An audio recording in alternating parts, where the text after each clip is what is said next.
Hi అండి అందరికీ. మా పిల్లలు స్కూల్ నుంచి వచ్చిన వెంటనే మమ్మీ స్నాక్స్ ఏంటి అని బాగా ఆకలేస్తుంది అని చెప్తారు డైలీ. అంటే రోజు పాలు బిస్కెట్స్ ఏదో ఒకటి వాళ్ళకి అవుతుండే. కానీ ఇవాళ నేను అక్కడికి బయటికి వెళ్ళినుండే. అక్కడ వాళ్ళ స్కూల్ దగ్గరనే నాకు ఈ పల్లీలు కనిపించినాయి అనమాట. ఇంకా ఇవి ఉడకబెట్టి ఈవినింగ్ స్నాక్స్ లాగా ఇస్తున్నాను. పల్లీలు తినడం హెల్త్కి చాలా మంచిదండి. మనకు ఇమ్యూనిటీ పవర్ ఇస్తుంది పల్లీల వల్ల. కాబట్టి పల్లీలు తినొచ్చు, చాలా డైలీ తినొచ్చు, ఏం పర్వాలేదు. కాకపోతే కొన్ని మాత్రమే తినాలి.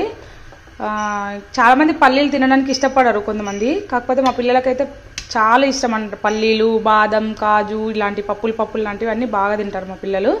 అందుకే ఈరోజు పల్లీలా తీసుకొచ్చి వాళ్ళకి స్నాక్స్ మమ్మీ ఏం చేసావు అని చెప్పేసి ఇట్లా మా బాబుకి చూపిస్తే వావ్ అని చెప్తున్నాడు. ఆయనకు చాలా ఇష్టం అన్నమాట పల్లీలు. స్నాక్స్కి ఏం తింటున్నావు? పల్లీలు. ఇష్టమా నీకు పల్లీలు? చాలా ఇష్టం. ఎప్పుడైనా తిన్నావా పల్లీలు? మస్తు సార్లు. ఇమ్యూనిటీ పవరా? ఓకే. మళ్ళీ మీ ఫ్రెండ్స్కి చెప్తారా తినమని? తింటారా మీ ఫ్రెండ్స్? తెచ్చుకుంటారా స్నాక్స్కి? తెచ్చుకుంటారు కానీ తినరు. ఎందుకు? వాళ్ళకి పల్లీలు అంటే చాలా ఇష్టం కానీ రోజు పడేస్తారు. పడేస్తారా? ఓకే, మీరు ఇప్పటి నుంచి చెప్పండి పల్లీలు తినండి మంచి